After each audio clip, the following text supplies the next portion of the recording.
Today we're at Loch Morlich to talk about a sleeping bag and a mat from sea to summit. That's the Ascent AC sleeping bag and the Ultralight XT mat. These products are a bit more at the casual end of the camping spectrum. So while they are light and warm enough for backpacking use in the UK, their main hallmarks are comfort and campsite luxury, to be frank.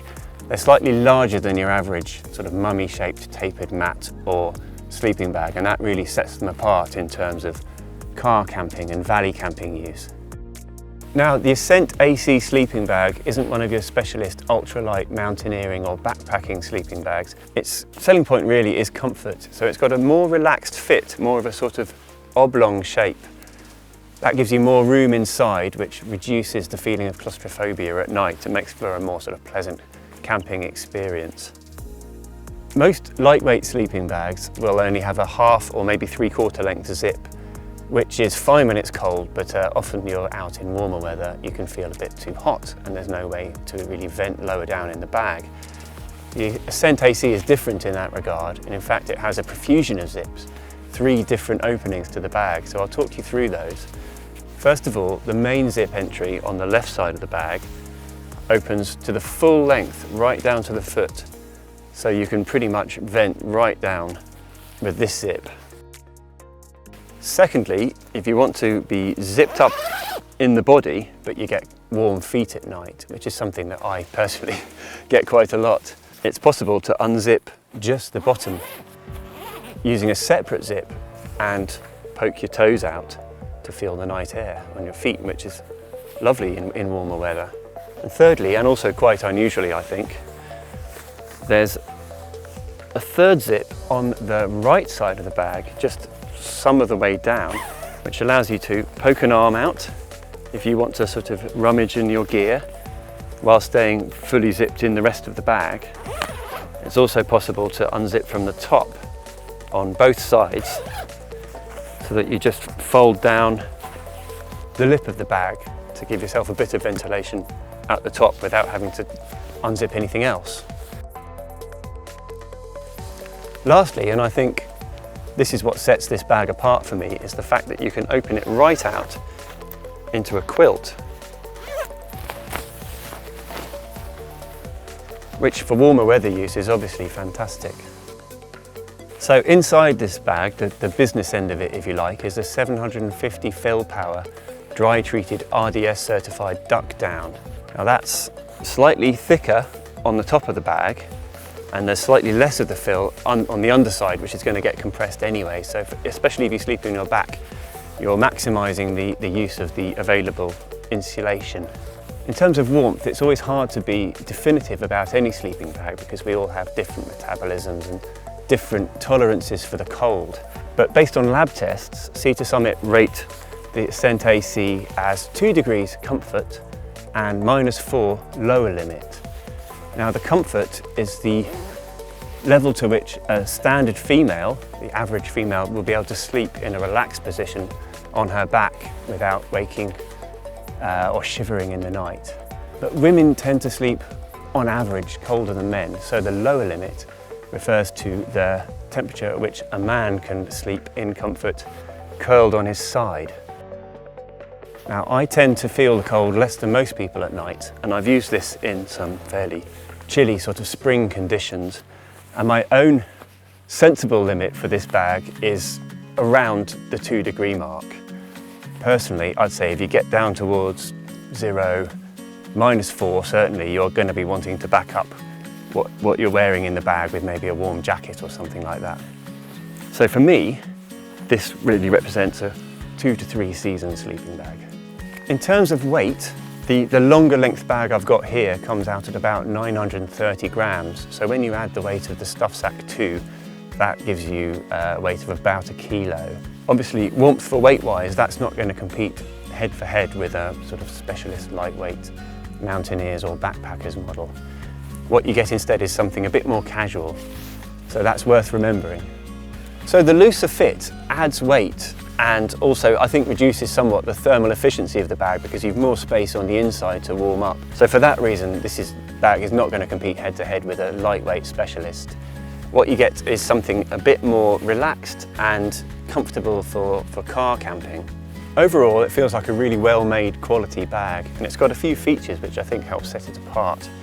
There's nothing worse in the middle of the night than getting your sleeping bag zip caught in the lining of the bag as the zip tries to eat the fabric. Well, here there's no danger of that because there's a really nice robust anti-snag strip on both sides of the zip. You also get a spacious, comfortable hood, not too claustrophobic, and two easily used drawer cords, one for the hood, another for the baffle around the neck, so you can really cinch the bag in for maximum warmth. Lastly, a feature I really like is this wee zip pocket here. It's just large enough for a smartphone. This is where you want to keep your phone at night to help preserve the battery from the cold and also to keep it to hand. The bag comes with a robust stuff sack which really helps you squeeze it down to maximise the pack space for other stuff in your pack. Price-wise, it comes in at $330 to $350 depending what size you have. And now that's a top-end price, but I do think it's a really quality product. Really, the hallmark of the Ascent AC is its comfort and its versatility. It's something that you can definitely take from the valley to the mountains, certainly 2 to 3 seasons. And it's all the bag a lot of people are going to need.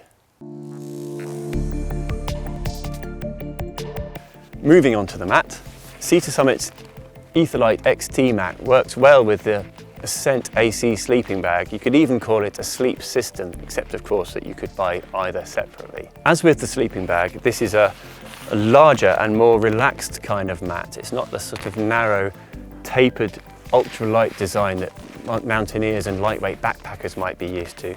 Really, the hallmark of the mat, as with the sleeping bag, is comfort.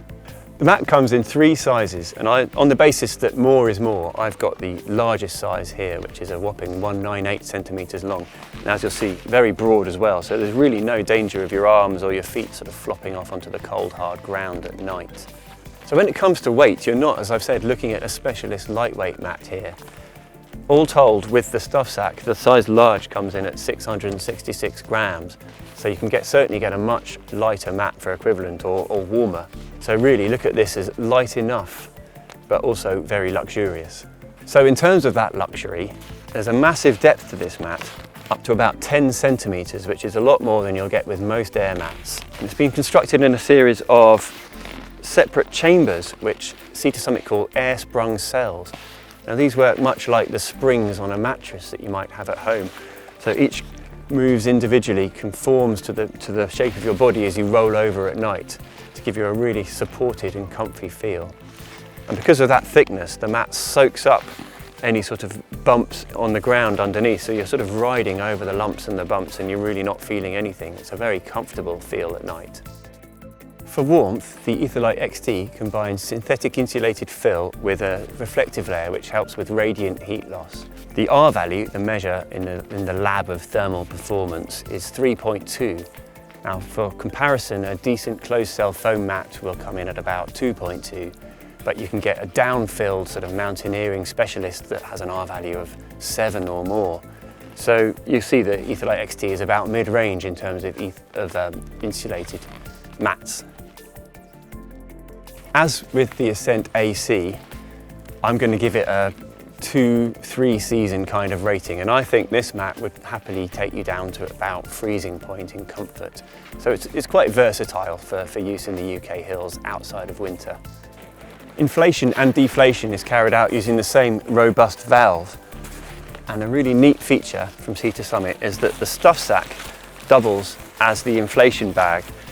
So there's not 2 separate bags to faff with, and if you're like me, you'll probably leave one of them at home. So this is a great feature.